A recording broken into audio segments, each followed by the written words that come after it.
காலை நேர பிரதான செய்திகள். செய்திகளின் ஊடாக நர்மதா சிறில் முதலில் தலைப்பு செய்திகள். அத்துருக்கிரியவில் பேருந்து ஒன்று டிப்பர் ரக வாகனத்துடன் மோதி விபத்து, 10 பேர் மருத்துவமனையில் அனுமதி. இலங்கை மக்களின் நிலை தொடர்பில் வெளியான அதிர்ச்சி தகவல். வெடித்த புதிய மோதல், அமெரிக்கா மீது ஈரான் போர் குற்றச்சாட்டு. இனி விரிவான செய்திகள். அத்துருக்கிரிய ஜெயந்தி மாவட்டத்தில் தனியார் நிறுவன பணியாளர்களை ஏற்றி சென்ற பேருந்து ஒன்றும் டிப்பர் ரக வாகனத்துடன் மோதி விபத்துக்குள்ளாகியுள்ளது. குறித்த விபத்தில் 10 பேர் காயமடைந்த நிலையில் மருத்துவமனையில் அனுமதிக்கப்பட்டுள்ளதாக காவல்துறை தெரிவித்துள்ளது. 5 ஒரு இலங்கையர் இன்னும் வறுமையால் வாடுகிறார்கள் என்றும், நாட்டில் உள்ள 3 ஒரு குடும்பத்திற்கு சமாதான மற்றும் போதுமான உணவு கிடைப்பதில்லை என்றும் இலங்கை மற்றும் மாலைதீவுகளுக்கான உலக வங்கியின் முகாமையாளர் கெவோர்க் சக்சியன் அண்மையில் தெரிவித்தார். பொருளாதார நிலைத்தன்மையும் பொருளாதார மீட்சியும் 2 வெவ்வேறு விஷயங்கள் என்றும், பல இலங்கையர்கள் ஒவ்வொரு நாளும் அந்த வேறுபாட்டை உணர்ந்து வருகிறார்கள் என்றும் அவர் குறிப்பிட்டார்.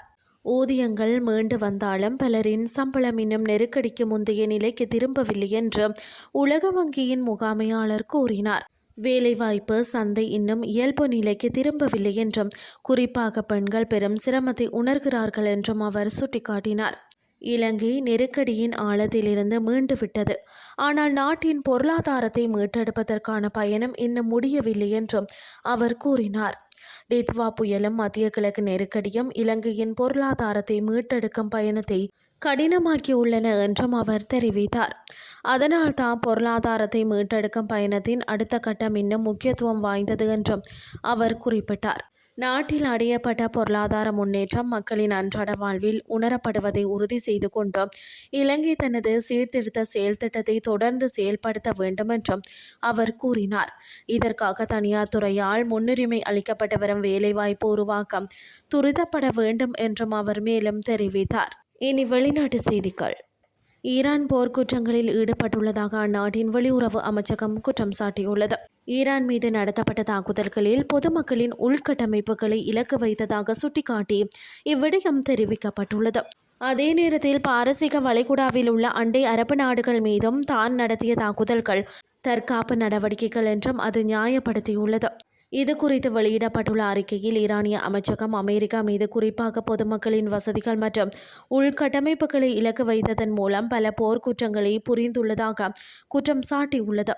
இத்தகைய தாக்குதல்கள் ஐக்கிய நாடுகள் சபையின் சாசன மற்றும் சர்வதேச சட்டத்தின் அடிப்படை விதிகளை அப்பட்டமாக மீறுவதாகவும் எனவும் அமைச்சகம் தெரிவித்துள்ளது.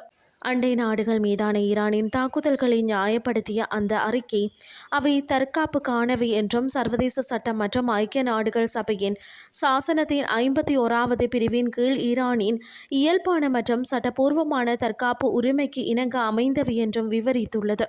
இருப்பினும் பல்வேறு வளைகுடா நாடுகளில் உள்ள குடியிருப்பு கட்டிடங்கள், விடுதிகள், சிவில் விமான நிலையங்கள் மற்றும் முக்கிய எரிசக்தி மற்றும் நீர் வசதிகள் மீது ஈரான் இதற்கு முன்னர் நடத்திய ஏவுகணை மற்றும் ட்ரோன் தாக்குதல்கள் குறித்தோ அல்லது சமீபத்திய வணிக கப்பல்கள் மீது நடத்திய தாக்குதல்கள் குறித்தோ அந்த அறிக்கையில் எதுவும் குறிப்பிடப்படவில்லை.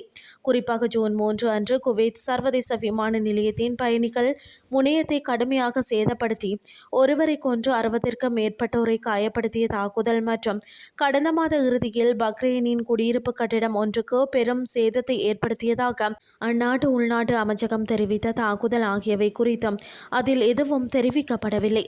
அமெரிக்கா செய்ததாக தெரிவிக்கப்படும் போர்க்குற்றங்களுக்கு உதாரணமாக ஈராக் எல்லையோர டெக்லோரான் பகுதியில் உள்ள கனிம நீர் உற்பத்தி நிலையம் மீது புதன்கிழமை அதிகாலை நடத்தப்பட்ட வான்வழி தாக்குதல்களையும், செவ்வாய்க்கிழமை இரவு முதல் புதன்கிழமை அதிகாலை வரை தென்கிழக்கு ஈரானின் சபகார் பகுதியில் உள்ள கடல்சார் போக்குவரத்து கட்டுப்பாடு மையம் மீதும் நடத்தப்பட்ட தாக்குதல்களையும் ஈரானிய வெளியுறவு அமைச்சகம் சுட்டிக்காட்டியுள்ளது. கடந்த வாரத்தில் மட்டுமே அமெரிக்க ஆக்கிரமிப்பாளர்களால் இழக்கப்பட்ட போர்க்குற்றங்களில் இத்தகைய பல ஒத்த தாக்குதல்களும் அடங்கும் என்றும் அந்த அறிக்கையில் தெரிவிக்கப்பட்டுள்ளமை குறிப்பிடத்தக்கது. இத்துடன் செய்திகள் யாவும் நிறைவடைகின்றது. அடுத்த இரவு 8:30 எதிர்பாருங்கள். நன்றி.